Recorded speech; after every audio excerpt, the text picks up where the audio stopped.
Eu tinha 17 anos quando entrei pela porta de casa com o formulário de alistamento nas mãos. As palavras Exército Brasileiro, impressas no topo da folha, brilhavam mais do que qualquer diploma que minha mãe já havia sonhado que eu penduraria na parede. Ela olhou para mim, sentada no sofá da sala com o avental ainda sujo de molho e olhos cansados que pareciam sempre carregar um julgamento pronto. Você não vai assinar isso. A frase veio sem nem perguntar o que era. É pra homem, pra bruta. Mulher tem que ter colo, não arma. Você quer acabar igual aquelas soldadas sozinhas, secas, sem filhos, sem futuro? Guardei o papel no bolso sem responder. Era isso que eu fazia desde criança. Engolir. Engolir as comparações com minha irmã mais nova, delicada, alisada, que sonhava em casar com um advogado rico. Engolir os sorrisos de aprovação sempre que ela aparecia maquiada na sala, enquanto eu voltava do treino de judô com o cabelo suado e o rosto sem pó. Engolir os comentários de tias dizendo: essa aí vai dar trabalho, como se independência fosse crime. Engolir até esquecer o gosto de ser quem eu era. No dia seguinte, fui ao alistamento sozinha. Levei minha identidade, minha vontade e um orgulho que ainda não sabia nomear. Passei nos testes físicos com louvor. Disseram que eu tinha postura, concentração, foco. Disseram que era rara. Mas em casa, a notícia caiu como uma ofensa pessoal. Então é isso? Vai se meter com um homem em quartel agora? Minha mãe cuspiu as palavras como se fossem veneno. Você acha que isso é vida para uma mulher? Prefiro te ver de noiva, com véu, do que com essas botinas ridículas. Ela disse isso segurando um terço. Como se fé justificasse o desprezo. Como se o amor de mãe fosse condicional ao que ela mesma havia sonhado. E eu nunca aceitei vestir. Minha irmã, sentada ao lado dela, apenas riu com deboche. Ah, deixa. Ela sempre foi meio macho mesmo. Moça, eu senti meu rosto queimar, mas não disse nada. Me acostumei a ser o silêncio que caminha pelos cantos da casa, mesmo sendo a única que limpava o quintal, que buscava o gás, que aprendia a trocar lâmpada e consertar o portão enquanto os homens da casa bebiam cerveja. Eles riam de mim, mas pediam minha ajuda quando o carro não ligava. E mesmo assim, nunca fui tratada como alguém que valia o espaço que ocupava. Quando entrei oficialmente para a força, só minha avó me parabenizou, e mesmo assim em segredo, dizendo que não queria problemas com a sua filha. Ganhei a primeira farda com o nome bordado no peito e chorei em silêncio no banheiro do alojamento, não pela rejeição da família, mas porque ali, pela primeira vez, meu nome vinha com um peso que não me envergonhava, um nome que era meu, que estava numa roupa que me dava lugar. Foi ali que jurei que nunca mais aceitaria ser tratada como ninguém. Nos primeiros anos de serviço, meus pais evitavam dizer aos outros o que eu fazia. Preferiam inventar. Diziam que eu trabalhava com logística, que era auxiliar de alguma coisa. É só um emprego temporário. Ela vai parar logo. Nunca diziam, minha filha é militar. Nunca mostravam as fotos das minhas formaturas. E quando eu aparecia de farda nos feriados, minha mãe evitava me apresentar para as visitas. Me colocava na cozinha com os pratos, nunca na varanda com as taças. A vergonha deles era silenciosa, mas constante. Eu não combinava com a mobília da casa, com o retrato de casamento dos meus pais pendurado acima do sofá, com a mesa posta para agradar futuros genros da minha irmã. Eu era o parêntese. A filha que não engravidava, que não chorava assistindo novela, que não sorria forçado para agradar. A filha que saía às 4 da manhã e voltava só no sábado à noite e ainda ouvia: é muita solidão, né? Não. O que doía mesmo não era a solidão. Era ser invisível para quem deveria me conhecer mais do que qualquer comando, qualquer oficial. Minha mãe repetia que mulher sozinha acaba amarga. E eu repetia internamente que mulher ignorada é que perde o gosto da vida. Eu tinha sede. Mas não por aprovação, por liberdade. Passei a investir meu salário de forma silenciosa. Fiz cursos de finanças, economizei, reinvesti. Em uma das missões no exterior, conheci um consultor que virou meu mentor. Abri empresa com nome de Laranja. Não contei para ninguém, nem para os colegas mais próximos. Aprendi a existir na sombra, como fui criada. E mesmo com a conta bancária crescendo como nunca, continuei ouvindo as mesmas frases. Você devia arrumar um marido. A idade tá passando. E se der alguma coisa errada, quem vai cuidar de você? Era curioso. Eles nunca se preocupavam se eu tinha fome. mas se angustiavam com quem ia me alimentar, como se meu destino só fosse aceitável dentro da posse de alguém, como se liberdade feminina fosse aberração. No fundo, eles nunca quiseram que eu falhasse. Eles queriam que eu desistisse, que eu me cansasse, que eu provasse que não era forte o bastante para sobreviver longe da validação deles. E eu, por muito tempo, quase caí nessa armadilha emocional. Mas o silêncio tem seu próprio som, e quando ele amadurece, vira estratégia. Por isso, no dia em que minha mãe me disse: "Suma, você não é ninguém", eu apenas me levantei da cadeira da sala, com a farda dobrada nos braços, e saí, sem drama, sem lágrima, sem uma frase de volta, porque o que ela não sabia é que eu já era dona de 6 imóveis, 3 empresas no exterior e uma casa em Nápoles com vista para o mar.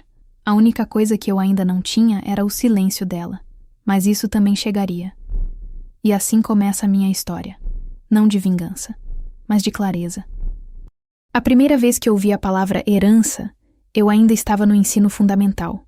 Lembro da minha mãe dizendo que o que ela e meu pai estavam construindo era para os filhos. "Tudo isso aqui um dia vai ser de vocês", ela dizia com aquele tom de orgulho falso, enquanto passava pano no chão de cerâmica branca da casa que eles reformavam pela 3ª vez. Mas com o tempo eu fui percebendo que esse "vocês" nunca me incluía. Era plural apenas na gramática, não no afeto. Na prática, tinha nome, sobrenome e profissão programada. Meu irmão Caio, o menino de ouro da família. O que nasceu de cesariana marcada, teve quarto azul decorado com aviõezinhos e ganhou o primeiro carro aos 18. O mesmo que, até hoje, nunca levou o lixo para fora sem pedir ajuda. Enquanto eu dobrava meus uniformes e limpava minha própria graxa de coturno, ele dormia até meio-dia e fazia aulas de tênis. Quando eu voltava de missões com os olhos secos de tanto manter a compostura, ele aparecia com sacolas de shopping e a barriga cheia de churrasco.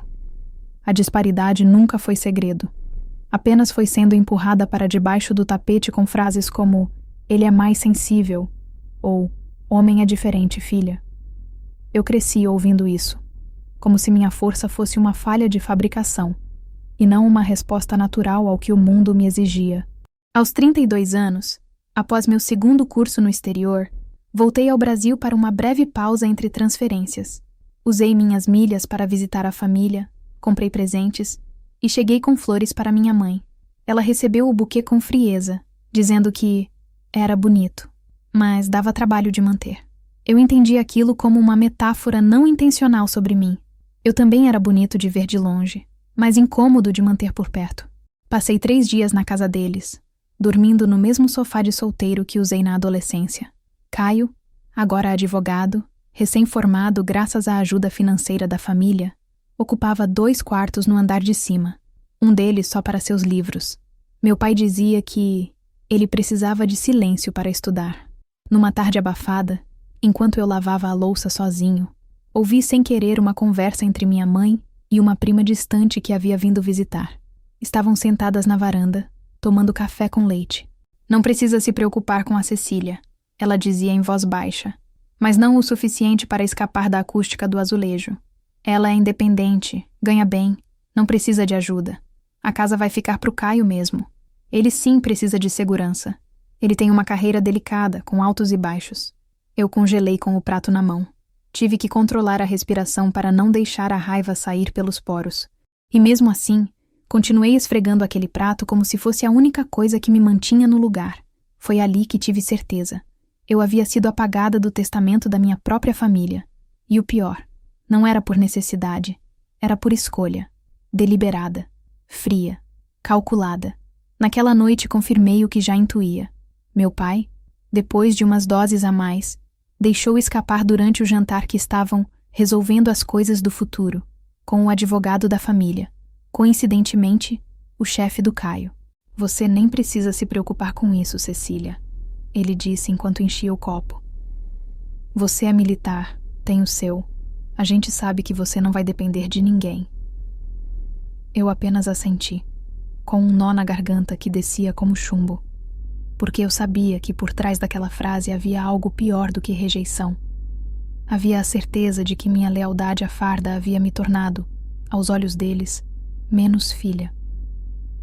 Mas o que eles ignoravam, e talvez isso tenha sido meu maior trunfo, é que enquanto eles discutiam como dividir o terreno de R$600 mil em um bairro médio da cidade, eu já era dona de 3 propriedades fora do país, 2 fundos de investimento blindados e uma holding recém-registrada com sede em Lisboa. Era como assistir um jogo de cartas marcado por quem ainda acha que você só tem um par na mão. Eu sabia que o testamento não me incluía, mas também sabia que a herança deles jamais conseguiria me comprar. E foi ali, naquela ausência escrita em papéis que nunca vi, que percebi. Eu estava livre. Eles haviam me deserdado emocionalmente antes mesmo de escreverem as cláusulas. O mais irônico foi perceber que, mesmo sendo excluída, eu ainda era útil. Minha mãe me pediu dinheiro emprestado 1 mês depois para terminar a reforma da cozinha. Meu pai me ligou 2 meses depois, pedindo ajuda para entender um e-mail em inglês.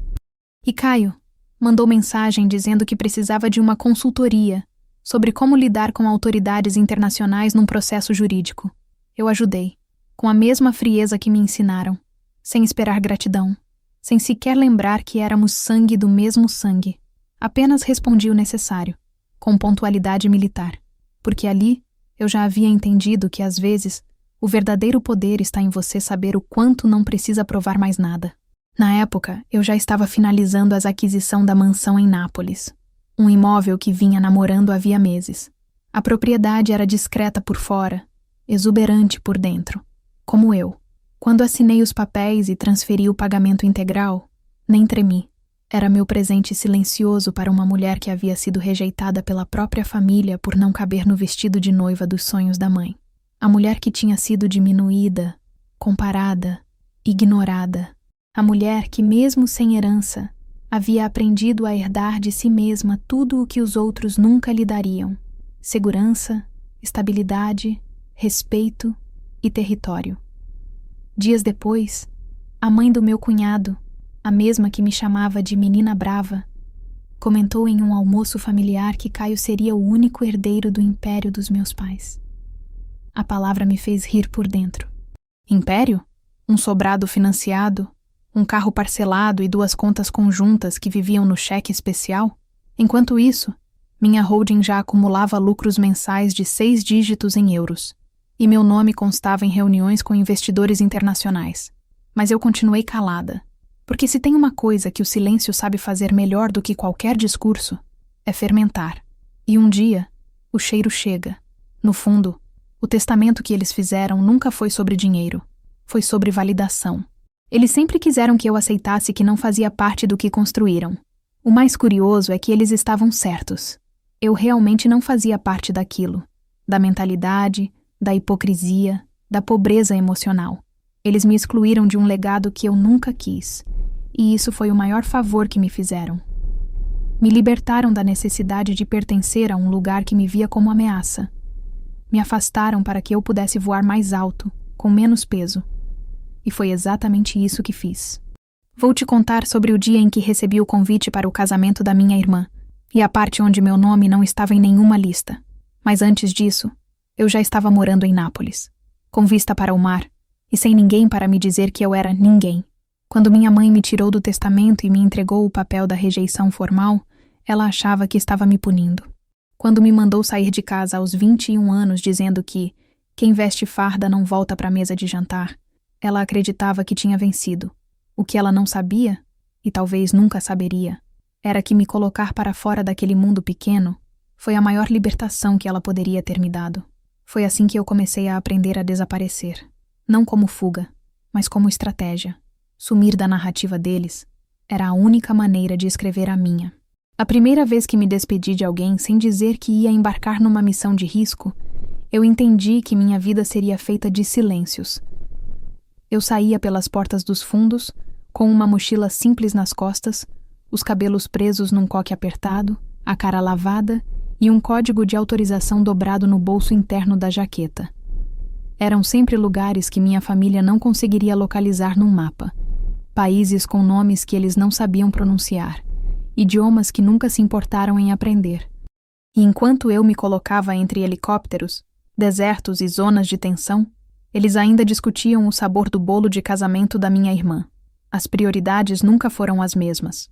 Meu primeiro milhão não veio de herança, nem de sorte. Veio da junção de 3 fatores que minha mãe sempre desprezou: cálculo, silêncio e disciplina. Durante as longas noites em alojamentos de campanha, eu estudava economia, criptografia, mercado financeiro. Comecei com um livro antigo que encontrei em um brechó no centro de Manaus durante uma missão de patrulhamento fluvial. O título era seco: Investir para nunca depender de ninguém. Era quase uma profecia pessoal. Li aquilo como se fosse um manual de sobrevivência emocional.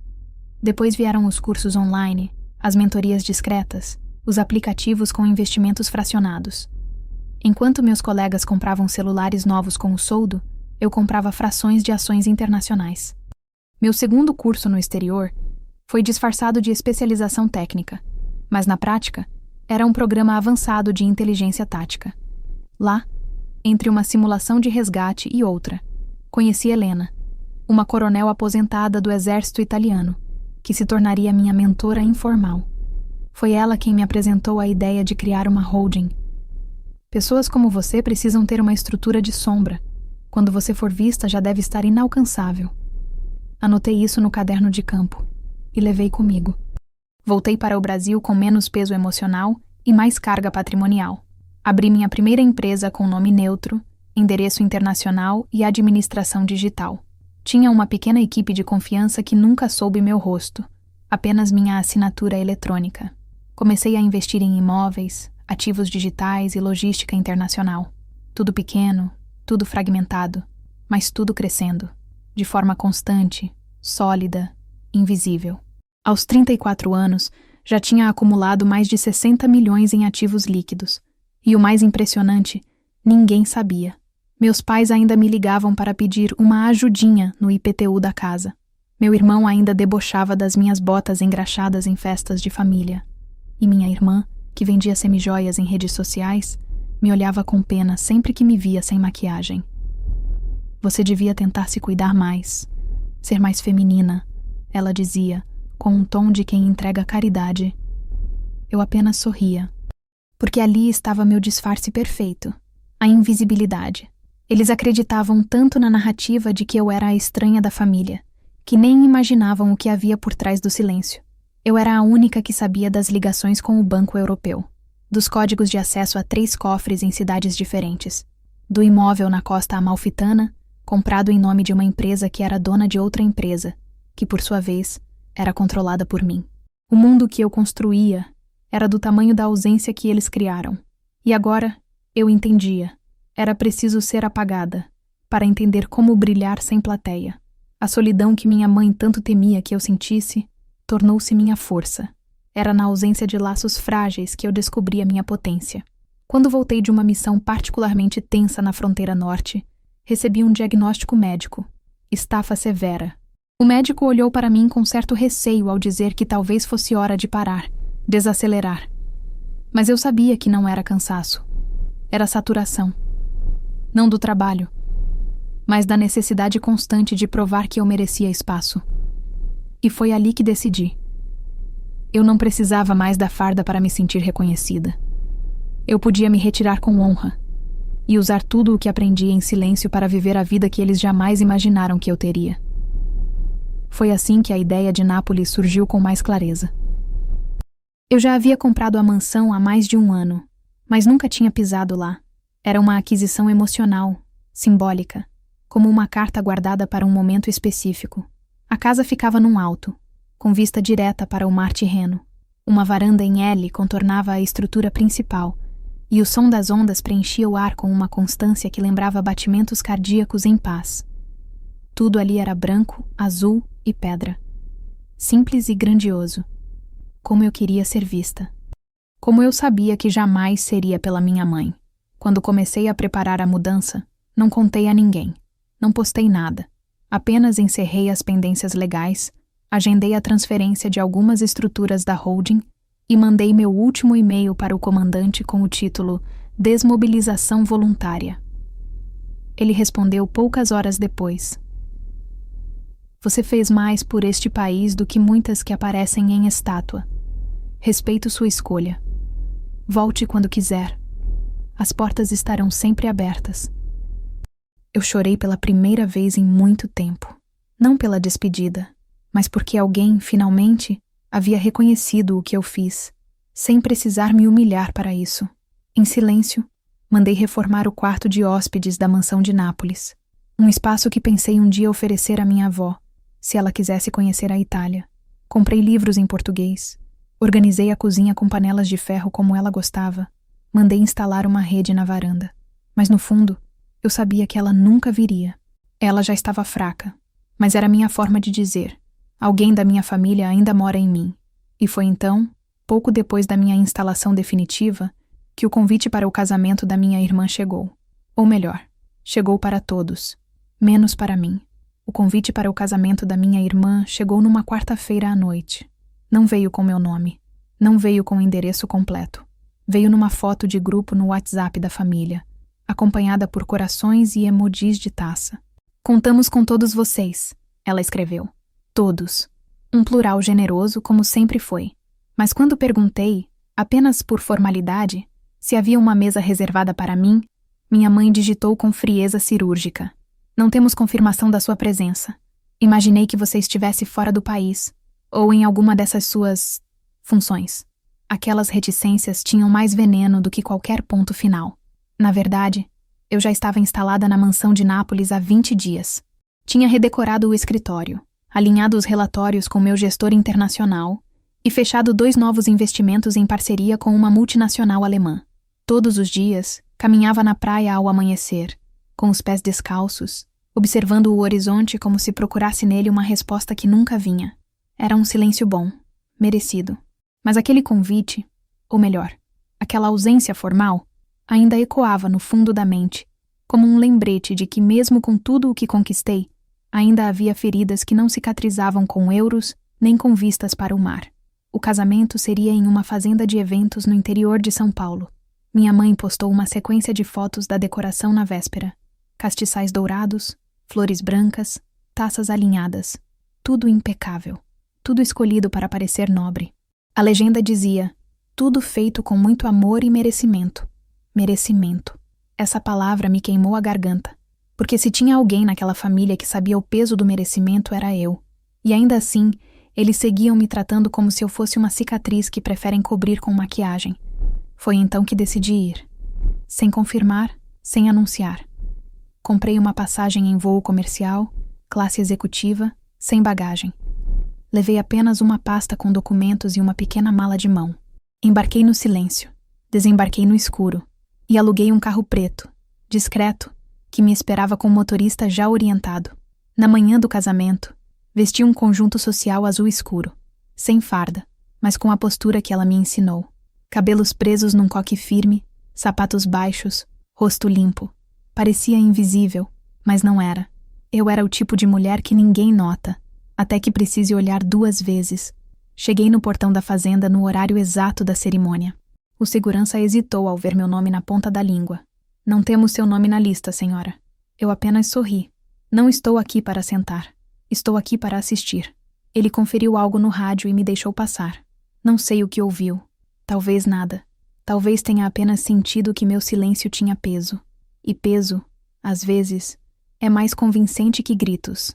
Entrei pela lateral do salão, onde alguns convidados se distraíam com prosecco e canapés. Ninguém me reconheceu de imediato.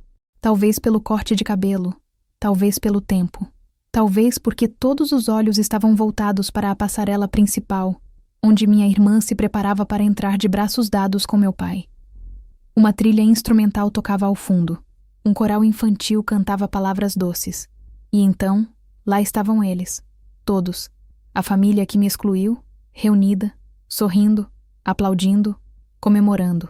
Todos menos eu. Minha mãe estava sentada na primeira fileira, maquiada, elegante, com um sorriso que parecia treinado no espelho. Quando seus olhos me encontraram por acaso, por um segundo, ela congelou, como se visse um fantasma. Depois, virou o rosto como quem espanta um mosquito. Eu me mantive em pé, parada, firme, como em formatura de tropa. Não havia mais espaço para gestos pequenos. Eu não estava ali para me encaixar. Eu era o lembrete de tudo que eles preferiam ignorar. A cerimônia foi breve. Beijos, aplausos, fotos. Quando começou o coquetel, minha irmã passou por mim sem me reconhecer. Estava cercada de amigas, ex-colegas de escola, todas com vestido claro e voz fina. Uma delas me olhou com desdém, como se minha presença ali fosse um erro de protocolo. "Você é da equipe de segurança?" perguntou sarcástica. Minha irmã virou o rosto na minha direção. E aí sim, me reconheceu. "Cecília?" ela disse, num tom que não disfarçava o incômodo. "Você veio?" Eu assenti com a cabeça. "Mas não tinha lugar para você. Sabe disso, né? Foi tudo muito em cima." Minha mãe se aproximou na mesma hora. A postura dela era a de quem veio conter um incêndio. "Você não foi convidada oficialmente", disse, quase sem mover os lábios. "Não faça cena. Saia discretamente, por favor." Respirei fundo. E foi quando ela completou, com uma voz trêmula de raiva. "Você não é ninguém aqui. Suma." Foi seco, cru, como um tapa no rosto. A frase explodiu dentro de mim como se tivesse sido dita no viva voz de um tribunal. Senti meu peito se comprimir, mas não respondi. Não tremi. Apenas olhei para ela, para minha irmã, para todos que agora observavam em silêncio, sem saber se era um barraco ou um erro de identidade. Apenas me virei e fui embora. Andei em linha reta, sem olhar para trás. Cada passo meu pisava em 20 anos de rejeição, desprezo e silêncio. Quando entrei no carro, pedi que o motorista apenas seguisse, sem rumo por 1 hora. Queria respirar, queria pensar, queria me lembrar de quem eu era, para além do que eles viam. Naquela noite, voltei ao hotel sem jantar. Tomei um banho longo, silencioso, e antes de dormir, abri meu notebook. Transferi uma quantia generosa para uma ONG de acolhimento a meninas expulsas de casa por serem diferentes demais. O valor? Exatamente o mesmo que meus pais deixariam para minha irmã como presente de casamento. Foi minha resposta. No dia seguinte, embarquei de volta para Nápoles. No voo, olhei pela janela durante quase todo o trajeto. Não pensava mais na frase que ela gritou. Pensava na mansão me esperando com o mar logo adiante. Pensava nas janelas abertas, no som das ondas, na minha liberdade. Eles não sabiam, mas ali terminava a última ponte que ainda existia entre mim e o passado. A única coisa que ainda restava era o convite do próximo capítulo. Mas ele também não viria. O carro preto estacionou em frente à mansão no início da manhã, quando o céu ainda guardava tons acinzentados e o mar soava mais como um segredo do que como um espetáculo. O motorista desceu primeiro, abriu a porta traseira e me olhou com uma expressão neutra, quase reverente. Ele não sabia quem eu era. E ainda assim, esperava algo de mim. Talvez fosse o jeito como eu segurava a mala de mão. Ou como eu desci do carro, sem pressa, com os ombros retos, como quem não precisa explicar nada. A brisa salgada invadiu minhas narinas assim que pisei no chão de pedra da entrada. E por um instante, me senti como alguém que finalmente parou de correr. Não porque desistiu, mas porque chegou. A fachada da casa era simples, quase austera. Linhas retas, janelas amplas, varandas de ferro escuro. Não havia ostentação, havia firmeza. O tipo de arquitetura que parece ter sido construída para resistir a tudo, inclusive ao esquecimento. A porta principal se abriu com o reconhecimento digital. Quando entrei, o som do meu salto ecoou pelo piso de mármore como se a casa inteira estivesse me saudando. Era a primeira vez, em muito tempo, que o silêncio ao meu redor não era sinônimo de abandono, mas de pertencimento.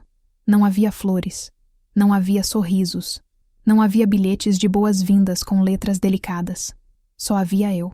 E aquilo era mais do que suficiente. A casa estava exatamente como eu havia projetado meses antes. Cada peça de mobiliário escolhida à distância. Cada parede pintada em tons frios que contrastavam com a intensidade da vista do mar. As cortinas eram pesadas, de tecido italiano. A mesa da cozinha, de madeira envelhecida, tinha marcas propositais de corte, como se já tivesse uma história antes mesmo da minha. A suíte principal, onde depositei minha mala com calma, tinha vista panorâmica. O mar de Nápoles entrava pela janela como um velho conhecido, e pela primeira vez desde que saí de casa aos 21 anos, não havia ninguém me esperando para perguntar onde eu estive, nem por que demorei, nem se voltaria cedo. Eu era minha única expectativa, e aquilo me devolvia o ar. Nas primeiras 24 horas não falei com ninguém. Não liguei para bancos. Não abri e-mails. Não olhei mensagens. Desliguei o celular e deixei que o tempo existisse sem me medir. A mansão era grande, mas não fria. Cada espaço parecia ter sido esculpido com paciência, como se tivesse sido feito para me acolher exatamente nesse momento. Era um lugar de decisão, um altar silencioso onde eu enterrava, de uma vez por todas, o que minha família tentou me fazer acreditar que eu era: descartável. Tomei banho de banheira ao entardecer, ouvindo apenas o som do vento nas janelas e das ondas lá fora. Enquanto a água me envolvia, lembrei da última frase da minha mãe: "Você não é ninguém." Ela disse com a certeza de quem não apenas acreditava nisso, mas precisava que fosse verdade. Porque reconhecer quem eu me tornei seria admitir o erro de ter me ignorado por anos. E naquele momento, naquele banho morno à beira do mar, eu percebi que não precisava mais de nenhuma resposta.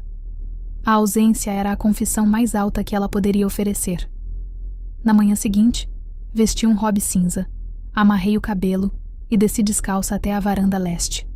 A luz dourada começava a tocar a superfície do mar, e tudo parecia suspenso entre dois tempos: o que eu fui obrigada a viver e o que agora podia escolher. Peguei minha xícara de café, sentei na espreguiçadeira e deixei que os minutos escorressem sem culpa. Era isso que eles nunca me deram: tempo. Tempo para respirar, para não me justificar, para não me curvar. Mas ali, entre os muros da minha própria construção, eu já não devia nada a ninguém. Decidi que não avisaria a ninguém onde estava. Nem colegas de quartel, nem parentes distantes, nem as poucas amigas que suportaram minha ausência emocional ao longo dos anos. Porque esse lugar não era um ponto de encontro. Era um refúgio, um bunker emocional, uma fortaleza onde eu podia, enfim, baixar as armas e ainda assim não ser vulnerável. Nos dias que seguiram, estabeleci minha rotina: café preto às 7, leitura de relatórios financeiros às 8, caminhada à beira-mar às 9. Depois, me dedicava à expansão dos meus investimentos, à escrita dos relatórios da holding, às reuniões com o consultor europeu. Tudo em silêncio, tudo com leveza, tudo com o tipo de precisão que minha mãe dizia não combinar com mulheres. E toda vez que eu fechava um novo contrato, fazia uma nova compra, ouvia os números subirem, eu lembrava: esse império silencioso começou com o primeiro não que recebi em casa. À noite, acendia uma vela no escritório, não por fé, mas por ritual. Um lembrete de que a luz não precisa vir de fora para começar a existir. Em um dos cômodos da mansão, montei uma espécie de altar simbólico. Coloquei lá minha primeira farda dobrada, um retrato antigo com minha avó e um papel com apenas 3 palavras escritas à mão: "Ninguém te define." Era tudo o que eu precisava lembrar. Não voltei a falar com minha família desde o casamento, nem mesmo depois que minha mãe enviou uma mensagem curta com uma foto da cerimônia e um "foi tudo perfeito." Ela não perguntou onde eu estava. Não disse que sentiu minha falta. Aquilo não era saudade. Era provocação. Mas eu já não era isca. O que ela não sabia é que naquele exato momento eu já estava do outro lado do oceano. E não só geograficamente. Eu havia cruzado uma fronteira emocional irreversível. Ela me deu o último empurrão. E eu usei esse impulso para voar. O mundo pode não saber quem sou. A mídia pode nunca contar minha história. Mas eu sei. Eu lembro de cada degrau, de cada ausência, de cada insulto disfarçado de conselho, de cada tentativa de me reduzir. E agora, lembro também de cada centímetro daquela mansão. Porque tudo ali, cada parede, cada batente, cada porta que se abre sem que ninguém precise destrancar, fui eu quem construiu. E o mais doce de tudo é saber que a única coisa que minha mãe me deu, no fim das contas, foi a frase perfeita para batizar a minha nova vida. Ela gritou: "Suma, você não é ninguém." E eu sumi. E virei tudo o que ela nunca acreditou que eu podia ser. A notificação não veio por correio, nem por chamada, nem mesmo com a formalidade de um e-mail. Veio por acidente, como quase tudo que minha família me permitia saber. Estava navegando em silêncio pelo grupo da família no WhatsApp, um espaço que eu raramente abria, mas que mantinha ativo por razões estratégicas. Era fim de tarde em Nápoles. A luz do sol se inclinava sobre o mar, como uma bênção que só recaía sobre quem a esperava. E ali, entre um print de receita de arroz de forno e uma piada de mau gosto sobre política, Estava uma imagem em alta resolução. O convite de casamento da minha irmã mais nova. Era rosa claro, com letras douradas e uma borda levemente rendada. O tipo de convite que parece mais preocupado em parecer delicado do que em ser verdadeiro. Na imagem lia-se com destaque: com imensa alegria, convidamos nossos amigos e familiares para o casamento de Júlia e Leonardo. Abaixo, os nomes dos meus pais, listados como anfitriões do evento, seguidos pela data, o endereço da fazenda de eventos e o aviso elegante: traje formal, confirmação até dia 30. Nada ali me surpreendeu, exceto pelo que não estava escrito. Meu nome, em lugar nenhum, nem na dedicatória da legenda, nem no rodapé do convite, nem como madrinha, nem como convidada, nem sequer como lembrança protocolar. Nada, como se eu nunca tivesse existido, como se eu fosse um detalhe incômodo que não se encaixava no design. Um borrão que o Photoshop emocional deles apagou com perfeição cirúrgica. Fechei o grupo, respirei fundo, e fui até a varanda da mansão. O mar estava calmo, tão absurdamente calmo que parecia zombar de mim, como se dissesse: está vendo? Não importa o quanto eles tentem, o mundo ainda gira a seu favor. Me sentei na espreguiçadeira, com a xícara de café na mão, e por alguns minutos permaneci imóvel. Não porque doía, mas porque eu precisava digerir. Porque às vezes a rejeição não vem em forma de palavras, vem em forma de ausência, e essa ausência grita mais alto do que qualquer ofensa. Não era a primeira vez que me excluíam. Não seria a última. Mas havia algo especialmente perverso naquele gesto, porque não era um esquecimento. Era escolha. Era cálculo. Era a versão mais sofisticada da frase que minha mãe gritara: você não é ninguém. E agora, ali estava o documento oficial da minha inexistência, florido, envernizado e com RSVP. A verdade é que mesmo depois de tudo, uma parte de mim ainda achava que seria lembrada. Não convidada com honra, talvez, mas citada, agradecida com frieza, ou até ignorada com ambiguidade. Mas aquilo era total apagamento. E doía. Porque foi como assistir a um álbum de família se completando sem sequer ter sido fotografada. Na semana seguinte, todos os stories dos primos, das tias, dos amigos da igreja começaram a pipocar com contagem regressiva para o evento. Vestidos escolhidos, salão reservado, chá de lingerie, despedida de solteira, decoração aprovada, música da entrada escolhida, como se cada um desses marcos reforçasse que o mundo que me gerou seguia existindo, sem mim. Minha mãe repostava tudo com emojis de coração. Meu pai sorria ao lado do noivo como se entregasse sua obra-prima. Caio, meu irmão, escreveu uma legenda sentimental. Ver minha irmã realizar seu sonho é um dos momentos mais lindos da vida. Fiquei pensando se ele lembrava que tinha outra irmã. Comecei a receber mensagens de conhecidos que não sabiam do corte. Você vai vir? Nos vemos lá? Está vindo de onde dessa vez, Major? Algumas mensagens vinham com ar de curiosidade. Outras com genuína expectativa. Mas eu não respondi nenhuma, porque não era minha responsabilidade explicar a ausência que eles planejaram. Durante 3 noites, sonhei com a fazenda do casamento, com flores brancas e fileiras de cadeiras douradas. Sonhei com minha mãe me olhando de longe, como sempre olhou, como se eu fosse uma ameaça à perfeição que ela desejava mostrar.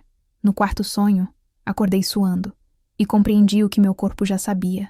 Eu não precisava estar lá, porque eu já estava em outro lugar, não só físico, mas moral, espiritual, de consciência, e não se volta de um lugar desses por uma festa com bolo de 3 andares. Mas é aí que entra o ponto de inflexão. Eu poderia simplesmente deixar passar, fingir que não vi, passar o dia do casamento regando plantas, assinando contratos e observando o pôr do sol com um livro no colo.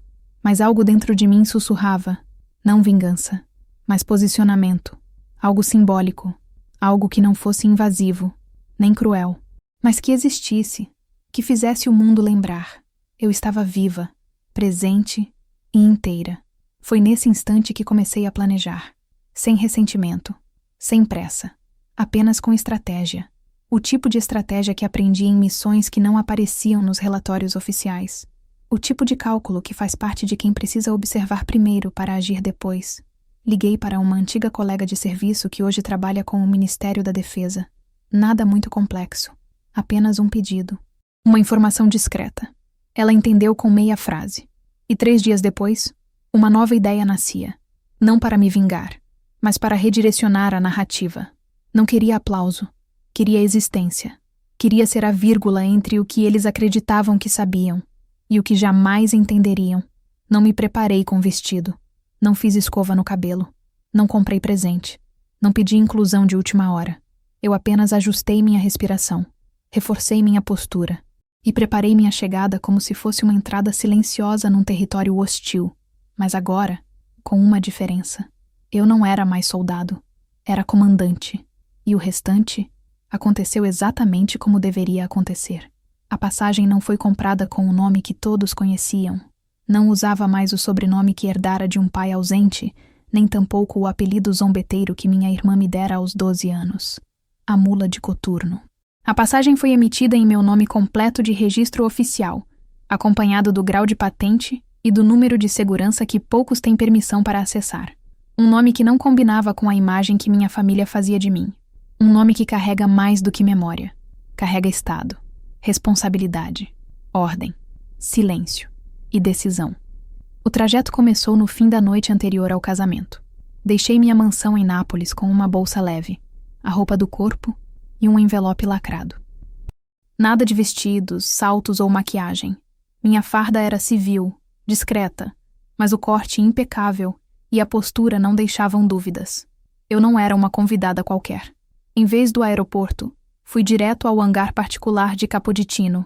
Um helicóptero leve, blindado e silencioso aguardava, preparado por gentileza de uma força aliada com quem mantive cooperação por anos.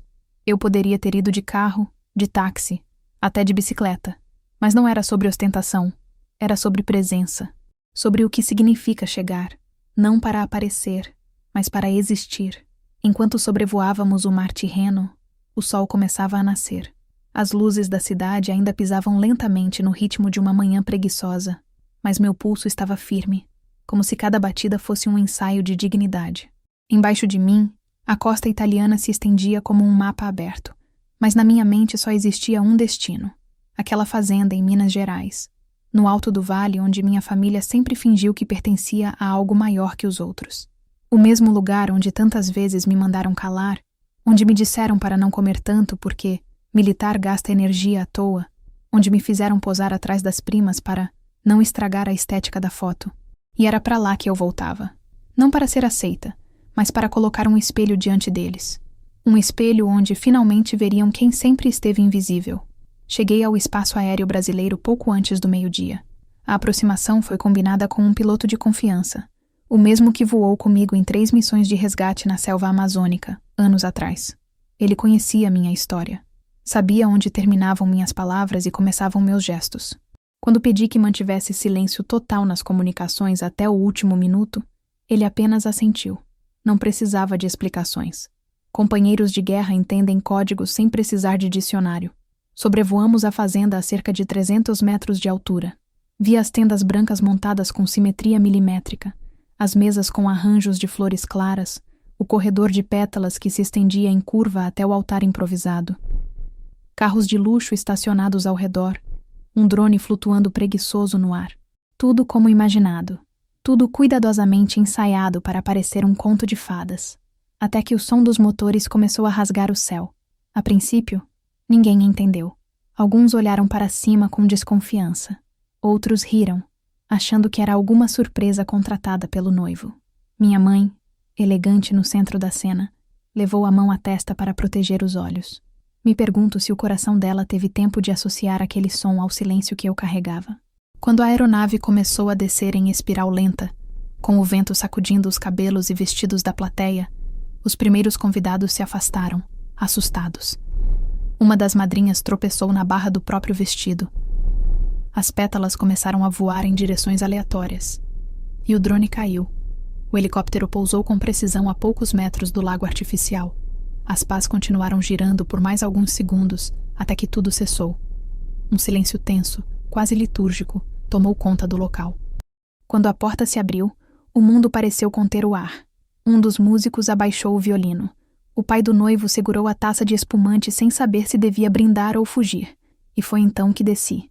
Não havia guarda-costas, nem câmeras, nem fanfarra, apenas eu, um par de sapatos escuros, um terno de alfaiataria sóbrio, sem logotipos nem exageros, um relógio militar preso firme no pulso esquerdo, um crachá interno no bolso interno, e o envelope.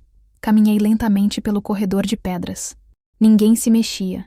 Meus passos eram o único som. Minha irmã, já posicionada no altar, levou a mão ao peito como quem tenta entender se aquilo era real. O noivo permaneceu estático. Minha mãe deu 2 passos à frente, depois parou, como se recobrasse o orgulho que sempre preferiu ao afeto. Os sorrisos desapareceram. As poses sumiram. E no lugar deles surgiu algo raro. A dúvida. Porque naquele instante, ninguém mais sabia quem era eu. Caminhei até a primeira fileira e me aproximei da cadeira que deveria estar vazia, mas estava ocupada. Um dos tios, distraído, tentava fingir que nada estava acontecendo. Toquei em seu ombro com delicadeza.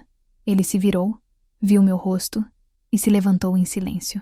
Sem discussão, sem desafio. Apenas o reconhecimento de que ali, naquele dia, minha ausência havia deixado de ser confortável. Sentei, cruzei as pernas e respirei fundo. Não olhei para ninguém. Apenas encarei o lago. Não vim para causar. Vim para estar. E esse estar era mais devastador do que qualquer discurso, qualquer briga, qualquer pedido de desculpas, porque não havia mais palavras entre nós. Só os anos que eles jogaram fora, e o tempo que eu usei para me tornar quem sempre fui. E naquele exato segundo, enquanto os olhos me analisavam tentando encaixar a nova imagem com a velha caricatura, uma sombra cobriu o chão. Um segundo helicóptero. O tempo, às vezes, parece esticar apenas para testar quem tem controle dos próprios impulsos. E ali, sentada na fileira da frente, com o vento ainda carregando vestígios do pouso, eu sentia esse tempo se dilatar de forma quase sádica, como se cada segundo estivesse sendo assistido por alguma força silenciosa que torcia pelo meu autocontrole. As conversas murmuradas voltaram aos poucos, como um enxame tentando reconstruir a ordem após a chegada de uma presença que ninguém esperava. Mas não foi possível. Não havia mais ordem. Minha irmã mantinha os olhos fixos em mim, como quem não conseguia decidir se estava diante de uma miragem, de uma ameaça ou de um lembrete da própria culpa. O vestido que ela usava, branco com rendas importadas, parecia repentinamente deslocado da ocasião. Ela, que sempre fora tratada como o centro de tudo, do carinho da minha mãe, da herança emocional e financeira da família, dos álbuns de foto onde minha existência era recortada ou empurrada para as bordas, agora estava à sombra. Uma sombra que ela não conseguia apagar. Ela desceu os degraus do altar com passos lentos, controlados. A noiva perfeita treinada para fazer entradas triunfais estava diante de um imprevisto que nenhum ensaio havia ensinado a gerenciar. Parou a pouco mais de 2 metros de mim, os braços cruzados com delicadeza forçada, o sorriso apagado, o queixo um pouco trêmulo. A voz dela saiu doce, ensaiada, mas por trás havia um tremor. Você não deveria estar aqui. Não me levantei. Não respondi. Apenas a encarei com a serenidade que só quem não tem mais nada a provar consegue sustentar. Mas o silêncio foi curto. Uma terceira voz atravessou o ar com clareza, autoridade e leveza, que só homens públicos muito bem treinados em discursos sabem manejar. Com licença, ela deveria estar aqui, sim. E se me permitem, gostaria de cumprimentá-la como merece. O som não veio de um microfone, mas ecoou com a força de um trovão. Todos se viraram ao mesmo tempo. Um homem de terno escuro caminhava entre os convidados. Alto, de postura ereta, expressão serena, acompanhado de 2 seguranças discretos. Alguns rostos começaram a se contorcer em surpresa, outros em medo. O pai do noivo murmurou algo para a esposa. Minha mãe levou a mão à boca. Era o ministro da Defesa da República Federativa do Brasil. Não era exagero. Não era cena. Ele estava lá. E vinha na minha direção. A noiva recuou 2 passos, os olhos arregalados. O noivo engasgou com o próprio espanto. Quando o ministro parou ao meu lado, o silêncio voltou a dominar o ambiente. Ele me estendeu a mão, mas eu me levantei antes que pudesse tocá-la. Então ele me deu um abraço. Não desses genéricos de ocasião, mas um abraço de quem conhece uma história, de quem esteve lá, de quem viu de perto. É uma honra vê-la novamente, coronel, ele disse. O país inteiro lhe deve mais do que pode expressar em medalhas. O impacto dessas palavras foi mais poderoso do que qualquer helicóptero ou uniforme.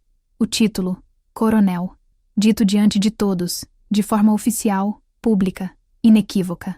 Meus parentes, até então sustentados por uma narrativa de superioridade fictícia, empalideceram como fantasmas em meio-dia de sol. A fantasia de que eu era a irmã rebelde, a filha ingrata, a militar sem futuro, morreu ali mesmo, diante de um ministro de Estado e de dezenas de testemunhas. Minha mãe desabou em uma cadeira. A tia que sempre organizava os aniversários perfeitos levou as mãos ao peito como quem busca ar. A prima que costumava rir das minhas botas escolares encarou o chão, como se ali houvesse alguma resposta. A irmã tentou sorrir, como se ainda pudesse controlar a situação, mas o rosto dela já era outro, rachado, descascando. O ministro segurou meu braço com gentileza e me guiou até o altar. Disse em voz baixa: "Se quiser, eu posso ir embora agora, mas achei que esse momento era seu e que você precisava tomá-lo de volta." Eu apenas assenti. E pela primeira vez em muitos anos, subi num altar não como a excluída, não como a que assiste da plateia, mas como a que tem autoridade suficiente para interromper e continuar. Ali, diante de todos, olhei para minha irmã e disse: "Fui chamada de muitas coisas por essa família. Ingrata, estorvo, vergonha. Fui retirada das fotos, das festas, das conversas e do testamento. Fui apagada com todo o empenho de quem tem medo do que não controla. Mas não fui apagada da história. E a história não precisa do perdão de vocês." E então, entreguei o envelope que trazia comigo ao ministro, que o abriu e revelou um memorando assinado por ele mesmo, reconhecendo minha atuação como liderança estratégica em uma operação conjunta com forças da OTAN, na qual salvei mais de 40 civis em zona de conflito. Um documento que havia sido mantido sob sigilo por razões diplomáticas, mas que agora, diante daquela plateia, era revelado com o peso que merecia. O ministro agradeceu novamente, entregou o envelope de volta às minhas mãos e se retirou, sem espetáculo, sem confete, só com a dignidade que os grandes sabem cultivar. E eu apenas voltei a caminhar. Cada passo de volta à cadeira era mais leve, não porque me sentia superior, mas porque pela primeira vez me sentia inteira, vista e irreversível.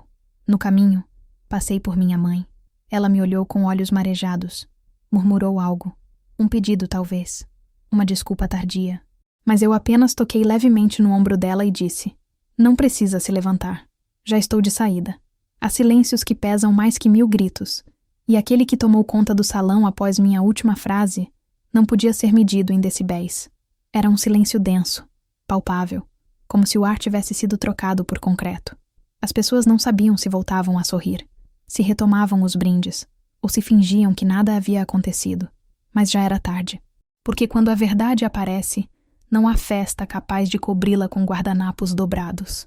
Minha irmã voltou ao altar com os olhos opacos, como se não soubesse mais a função de estar ali. O noivo cochichou algo no ouvido dela, mas ela mal reagiu. Os padrinhos mantinham uma postura rígida demais, desconfortável demais. A mãe do noivo, até então orgulhosa anfitriã, agora parecia ter levado um golpe que esfarelou sua maquiagem milimetricamente aplicada. E minha mãe? Bom, minha mãe não se moveu por longos minutos. Continuou sentada no banco de madeira dourada como se estivesse sendo julgada em um tribunal invisível, onde todas as acusações vinham da própria consciência. Ela não olhava ninguém nos olhos. Mexia nas mãos como quem procura respostas nas palmas. Quando o ministro se foi, o constrangimento não se dissolveu. Ele apenas mudou de temperatura. Agora queimava, e não havia música ou champanhe capaz de distrair a plateia. O som do vento do litoral entrando pelas grandes janelas do salão ecoava mais alto que o quarteto de cordas. Pouco depois, enquanto os garçons hesitavam entre servir ou esperar instruções, ouvi alguém comentar ao fundo: "Ela salvou vidas.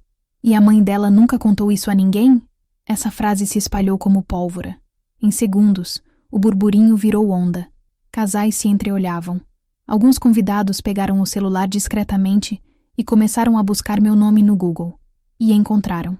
Encontraram reportagens internacionais com meu rosto coberto por sombra, mas com meu nome em documentos vazados. Encontraram homenagens protocolares em sites institucionais. Encontraram uma mulher invisibilizada pela família, mas não pela história. E então, aconteceu o inevitável. Minha mãe se levantou. Cambaleou um pouco. Alguém tentou segurá-la, mas ela recusou. Vinha na minha direção como se o tempo tivesse voltado e ela fosse capaz de me chamar de filha sem nenhuma hesitação. Mas eu continuei parada, quieta, forte como uma muralha que aprendeu a não desabar por dentro. Ela me alcançou e segurou meus braços com força. Cecília, foi tudo o que ela disse, com a voz rouca, quebrada, irreconhecível. Eu não sabia, murmurou logo em seguida, mas a frase morreu na garganta, porque sabia sim, sabia o bastante. Sabia da minha escolha pela carreira militar. Sabia das madrugadas em que eu dormia com coturno porque voltava de plantão e não tinha tempo de tirar as botas. Sabia dos ferimentos que escondi para não assustar a avó. Sabia das noites sem Natal, dos anos sem visita. Sabia, mas escolheu fingir que não era importante, porque não combinava com o retrato que ela queria da filha ideal, delicada, dependente, moldável. Eu respirei fundo. Segurei as mãos dela por um instante e disse baixo: "Você sabia o suficiente para ter orgulho. Só escolheu não ter." Os olhos dela se encheram de lágrimas, mas não por culpa, por perda. Ela sabia, naquele exato momento, que me perdeu. Não para a guerra, não para a distância, mas para a própria escolha de me negar enquanto ainda havia tempo de me reconhecer. Ela tentou se justificar. "Eu só queria proteger você." E eu apenas balancei a cabeça, com um sorriso quase triste. "Proteger de quê, mãe? Da minha própria força?" Ela chorava agora, e as pessoas assistiam, porque quem um dia me viu ser chamada de vergonha naquela casa, agora via o preço de ter apagado uma mulher que aprendeu a se acender sozinha. Os tios olhavam em silêncio. O irmão, o mesmo que herdou o apartamento dos meus avós, sumiu discretamente para os fundos. Os primos que sempre debocharam da minha carreira agora cochichavam entre si como se tivessem esquecido as piadas. A noiva tentava manter a compostura, mas já não era mais o casamento dela. Era a história que a família tentou enterrar e que decidiu nascer ali, em plena festa, no meio da mesa de doces. Minha mãe caiu de joelhos, pediu perdão, diante de todos. "Eu te humilhei, eu te excluí, e você se tornou tudo o que eu nunca fui." E aquilo foi cruel, porque não havia prazer em vê-la ali. Só a constatação de que certas cicatrizes jamais viram ponte. Algumas só viram muralha. Eu me abaixei. Olhei dentro dos olhos dela e disse: "Você está pedindo perdão pela minha força? Ou pela sua fraqueza?" Ela não respondeu. Chorou ainda mais. E eu apenas me levantei. Toquei de leve seus ombros. E a deixei ali, não por vingança, mas por justiça. Quando voltei à entrada, os convidados abriram espaço. Não havia mais sorrisos tortos. Não havia mais zombaria. Apenas respeito. Um respeito pesado, profundo, tardio.